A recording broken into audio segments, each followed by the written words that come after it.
We'll be back in a few minutes with some interviews and some videos. Stay tuned for some more, and we're going to choke this guy.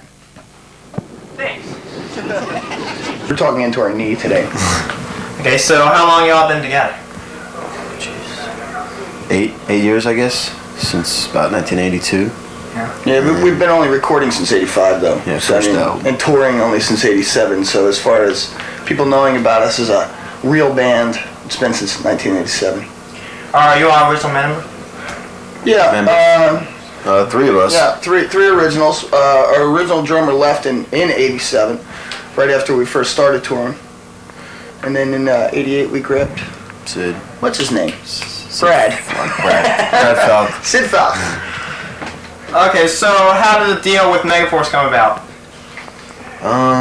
We basically, in the early days, just made a demo tape of about 5 songs, and Johnny was familiar with us, and we knew about him. He said he was going to start a record company. He was at the time working in a flea market, and we brought him a tape of our stuff, and he came out, saw a couple shows. This is back in 84, 85, and after seeing us the second time, he gave us the contracts to be signed. Right after that, and we were in the summer of '85. We were already in the studio doing the first album. And prior to that, we were like beating everybody's doors down. You know, the whole demo routine, like you see a lot of bands go through. You know, you make a demo, you give it to anybody you think that can get you a little bit ahead. You know, so I mean, it doesn't always work for everybody, but I mean, it did work for us. I mean, that's the only way we know about it. So how does the band success differ from your expectations when the band was first formed? My personal opinion is that our expectations are being reached. I mean, we didn't jump into like an overnight sensation kind of a thing, but we definitely beat our brains out in the clubs and still have to do that sometimes. But we're up to a theater level right now, where the band can do like a full kind of a concert show. We can sell 3,000 tickets in a lot of the major cities, you know, in the Northeast. So, I mean, expectations are there, they're being met. But, you know, there still are other goals that we'd like to attain as a band, you know, as 4 individuals going for it. And I mean, and I guess the next step would be sitting in an arena somewhere, you know, as a support act. You can't come in. Go away. Go away. Does it take something more different for a thrash band to gain popularity on the West Coast or overseas? Well, it's maybe a little bit harder for us since we're an East Coast band. We don't get the chance to play out on the West Coast as much as we do, you know, up and down the East Coast. But Europe was a lot easier, especially in the early days. You know, they were right on top of the first album. Just the way people react to music over there in general is a lot more quicker than the kids do here in the States.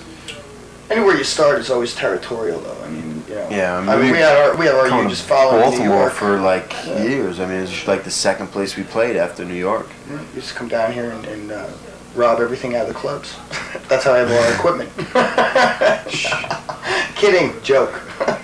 Okay, so what moved you to use the Years of Decay as an opportunity to take a stand on social issue?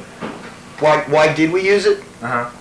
Because I mean, we have a medium to take a stand on social issues. I mean, our opinions don't have to be held to ourselves or just spoken to our friends. We can get our opinions across to how many people buy our records, listen to our songs. So it really is important for us, you know, as a band to get our point of view across. You know, and that's the perfect way to do it is on a record. You know. Plus, there's just so many fantasy type topics that you could write about. You know, after a while, it's, you know, once you've grown up. I mean, you know, 5 years ago, what we were picturing as you know, as a band, what we were writing about was completely different from what we're doing now, just from the fact that we're a lot more socially conscious. I mean, we like read the papers a lot more, watch news a lot more, and you know, some stuff tends to aggravate you, and it's just more aggression for writing, basically. I mean, we're just not, you know, walking around blind as to what's happening in the world. So I mean, some of it does rub off on you as you do grow up a little bit. Yeah, you got to be aware. That's it. Got to be aware. We got a video coming up. Would you like to tell us about it?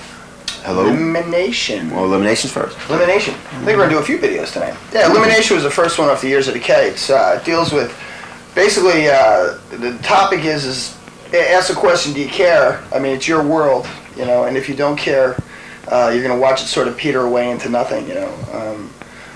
We're concerned over the fact that it is our world too, and we want to be able to give a blank about it. You know what I'm saying? It's also eliminating the wrongs within yourself. You know, doing damage to the environment around you just for the sake of, oh, I don't care because I'm not going to be living in 50 years is pretty stupid. Yeah, it's bogus. So you've also changing yourself a little bit to work around with the people that you have to deal with day to day, and it's kind of a darker subject, so it kind of fit along with the back of the album cover, and the video is all in black and white, and there's no fancy props or staging or lights. It's just plain right in your face. Definitely no fancy props like this mic holder. Elimination. It's going to. That was Hello from the Gutter from the Under the Influence record. That was the one before the Years of Decay. Done live. A little bit of live New York filming. A couple of our buddies came down and bunch of our buddies had a good time. Right. Kind of looks like half the time they're upside down in that video. A lot of soles of sneakers in that. you gotta check out the jump in the beginning of it. I almost fell off the end of the stage. I'm not used to this. You just got off the tour in Europe. How'd that go? That was great. That was our first headlining tour, February of this year. We went through Germany and England, and we had sold out shows every night, and we brought off our full stage from the Years of Decay over, like the album cover, and kids were just real happy for us to come over there and headline. We were supposed to do it last year, but it was going to clash with Slayer was going over the same time. So instead of trying to fight each other on the days that we were going to play, we hooked up last year, and we did some bigger places with Slayer, and that was good. Those guys are great. We've toured with them for a number of years now, and we get along real good. Yeah, that was a fun tour, but nothing beats headlining. Yeah. That's like the ultimate It's your own thing. show. You present yourself the way you want to be presented. We have our album cover built out three-dimensionally. We have the sound needs we want, the lights we want. It's cool. Nothing beats it. In '87, you released an EP entitled "Fuck You." Fuck you. Can you say that in the air? Oh, you can? Right on. Yeah. Okay. What do you need, Bo? Should try to keep it down though. Okay. And it turned out to be very controversial with the PMRC and the whole censorship situation. How do you feel about the latest news from the front on volunteer labeling? Oh, volunteer labeling? I think any labeling doesn't really make me happy. I mean, volunteer, at least, they're saying they're giving you the choice, which is the first thing that they tried to take away from us. And then finding out that they can't do that, now they're like coming up with an ultimatum. Oh yeah, volunteer, but still, it's just, it doesn't give anyone the right to invade our business. This is our business, not theirs. They know nothing about it.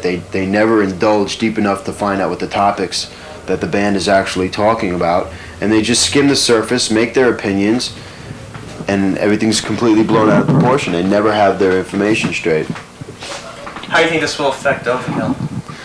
I think it'll affect us because it's becoming a lot more intense right now. When this first happened, back when we first started releasing records with the explicit lyrics, parental advisory kind of a thing, that was one thing, and that really never bothered me that much. But the fact that they're taking it a step further only means that it's progressed. I think that the future, unless people that want this music and that listen to it wake up and become involved in the fact that censorship is a real issue, it's in your face, it's here now. It's not like, oh, it's coming, it got here. They've stopped it in certain states, music. You gotta be able to have input, People don't realize that the audiences that listen to our music and A to Z metal are a big future of this country, and if they don't let the people that listen to this music now make their own choices, how are you preparing for later in life kind of a thing if you just become a puppet when you're your age or my age or whoever's age, oh, you can't listen to this stuff, but later on we want you to make decisions, but we want you to make them the way we think about things. That's absolute bullshit. So people got to get involved in it. That's basically what it comes down to. You have any advice for a new band trying to do their own thing in a business full of MTV lookalikes?